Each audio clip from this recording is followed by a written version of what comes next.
എന്നാൽ പോലും ഞാൻ പറയുന്നു, ഞാൻ CM ആയി സത്യപ്രതിജ്ഞ ചെയ്യുന്ന ദിവസം സാരി എടുത്ത് കണ്ണ നടന്നുകൊണ്ട് ഉണ്ടാവും.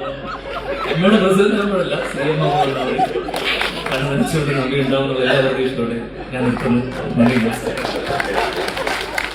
தமிழ் சினிமாவில் எப்படி மிஷ்கின், அமீர், பேரரசு போன்ற இயக்குநர்கள் பட வெளியீட்டு விழா, இசை வெளியீட்டு விழாக்களில் கலகலப்பாக பேசி சர்ச்சையை கிளப்புவார்களோ அதே போல மலையாள சினிமாவில் சுவாரஸ்யத்திற்கும் பஞ்சமே இல்லாமல் பேசுபவர்தான் மலையாள நடிகர் தியான் ஸ்ரீனிவாசன். தற்போது இவர் தமிழக முதலமைச்சர் விஜய் பற்றியும் த்ரிஷா பற்றியும் பேசி மேடையை அதிர வைத்துள்ளார். விழா மேடையில் பேசிய தியான் ஸ்ரீனிவாசன், நான் அண்மையில் ஆஸ்திரேலியாவில் ஒரு நிகழ்ச்சியில் கலந்து கொள்ள சென்றிருந்தேன்.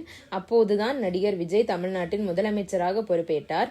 அவர் முதலமைச்சர் ஆனதும் எனக்கு அடுத்த 15 ஆண்டுகளுக்குள் எப்படியாவது முதலமைச்சர் ஆகிவிட வேண்டும் என்ற ஆசை வந்துவிட்டது. அதை உடனே என் நண்பர் அஜு வர்கீஸிடம் சொன்னேன். அவர், நீ முதலமைச்சர் ஆவதற்கு முன் மலையாள நடிகர் சங்கமான அம்மா அமைப்பின் தலைவராக வேண்டும். அதன் பிறகு நிறைய மக்களுக்கு பல தொண்டுகள் செய்து மக்களை கவர்ந்து முதலமைச்சர் ஆகலாம் என்றார். அதன் பின் அடுத்த சில நாட்களிலேயே மீண்டும் எனக்கு போன் செய்து, மச்சான், இப்போது அம்மா சங்கத்துல பெரிய பிரச்சனைகள் ஓடிக்கொண்டிருக்கு, அங்கேயும் போகாத, CM பதவிக்கும் ஆசைப்படாத, உனக்கு எதுவுமே வேலை இல்லாத கவர்னர் பதவி தான் கரெக்டா இருக்கும் என்று சொன்னார். தியான் ஸ்ரீனிவாசன் பேச்சை கேட்டு அரங்கமே கைத்தட்டி சிரித்தது. தொடர்ந்து பேசிய தியான், விசிட்டர் படத்தின் நாயகி நவ்யா நாயருக்கு நானும் நீண்ட நாட்களுக்கு பிறகு இந்த படத்தில் இணைந்து இருக்கிறோம். நவ்யாவுக்கு இப்போது திருமணமாகி ஒரு மகனும் இருக்கிறான். இருந்தாலும் நான் கேரளா முதலமைச்சராக பதவி பிரமாணம் எடுக்கும்போது நவ்யா நாயர் புடவை கட்டிக்கொண்டு கண்களில் கண்ணீருடன் முன் வரிசையில் அமர்ந்திருக்க வேண்டும் என ஆசைப்படுகிறேன் என்று விஜயின் பதவியேற்பு விழாவில் த்ரிஷா அமர்ந்திருந்ததை மறைமுகமாக சுட்டிக்காட்டி கிண்டலடித்து பேசினார்.